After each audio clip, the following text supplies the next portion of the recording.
دیکھیے اللہ تبارک و تعالیٰ نے جہاد کے تعلق سے بھی ایک حکم بیان فرمایا اور اس میں آسانیاں بیان فرمائی.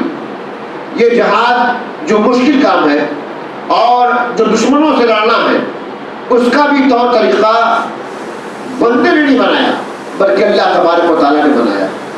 تو ہماری زندگی کا بھی طور طریقہ اللہ ہی نے بنایا ہے.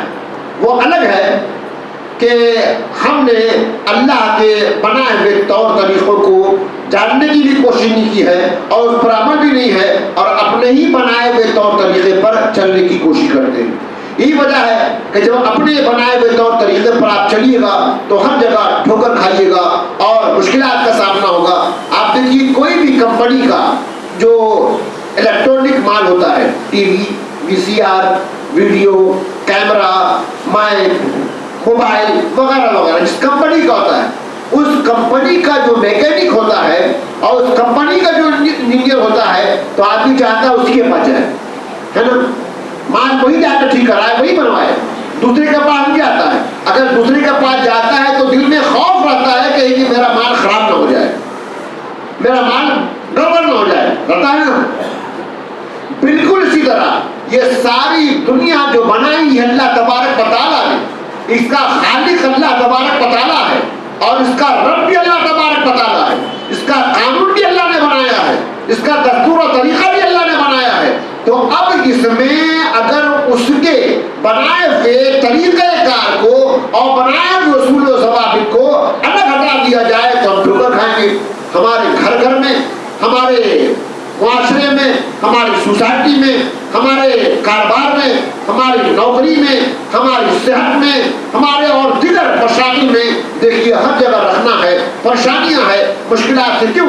چونکہ ہم نے اللہ تبارک و تعالیٰ کے احکام کو گائیڈ اور آئیڈیل نہیں بنایا، اس لیے پریشانی کا سامنا ہوتا ہے. اگر آپ ٹھیک سے سمجھ لیں اور جان لیں انشاءاللہ تعالیٰ آپ کو کسی بھی پریشانی کا سامنا نہیں کرنا پڑے. اب دیکھیے انہی سب آیت کریمہ کے ضمن میں تفسیر روح البیان سے آپ کو ایک دو حدیث کوٹ کر رہا ہوں.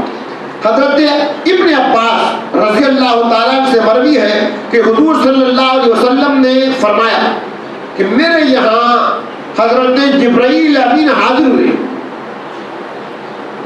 اور عرض کی کہ اللہ تعالیٰ آپ کو سلام کے بعد فرماتا ہے کہ آپ مغموم کیوں نظر آتے ہیں، پریشان، غم میں کیوں نظر آتے ہیں. میں نے کہا مجھے قیامت کے دن میں اپنی امت کا بہت بڑا فکر ہے. کون کر رہا ہے؟ رسول تو ہم لوگ کے لیے فکر کر رہے ہیں، ہم لوگ کو خود اپنی فکر نہیں. بہت بڑا فکر ہے. جبرائیل امین علیہ السلام نے عرض کیا آپ کو یہ فکر کافروں کے لیے ہے یا اہل اسلام کے لیے؟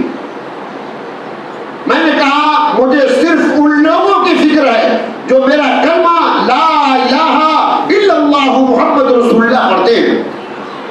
جبرائیل امین علیہ السلام یہ سن کر مجھے ابو سلمہ کے گورستان یعنی قبرستان لے گئے اور اپنے دایاں پر مار کر ایک مردے کو زندہ کیا.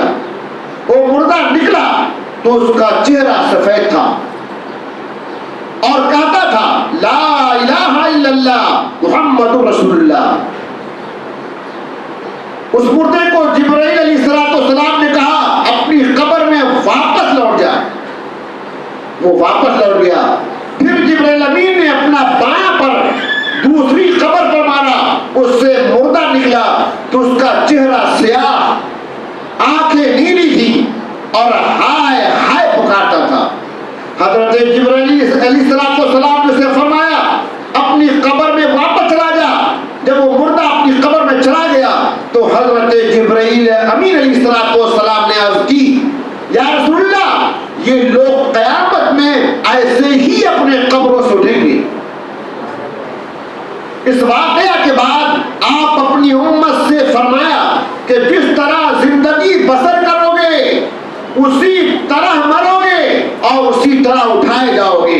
اگر کلمہ پڑھتے ہوئے زندگی بسر کر رہے ہو، دین پر چلتے ہوئے زندگی بسر کر رہے ہو، رسول کی اتباع کرتے ہوئے بسر کر رہے ہو، درود شریف پڑھتے ہوئے زندگی بسر کر رہے ہو، اللہ اور اللہ کے رسول کے فرمان کے مطابق زندگی بسر کر رہے ہو، تو انشاءاللہ تعالی موت بھی ایسی ہوگی اور قبر میں بھی ایسی معاملہ ہوگا اور قبر سے اٹھایا بھی اسی جائے گا. لا الہ الا اللہ محمد رسول اللہ پڑھتا ہوا بندہ مومن اٹھے گا. اگر آپ کا معاملہ دوسری طرح ہے اور آپ کا اس پر عمل نہیں ہے، زندگی غلط طریقے سے بسر کر رہے ہیں، نافرمانی کر رہے ہیں، کفار و مشرکین کے طریقے پر چل رہے ہیں، تو ہائے ہائے کہتے ہوئے میدان قیامت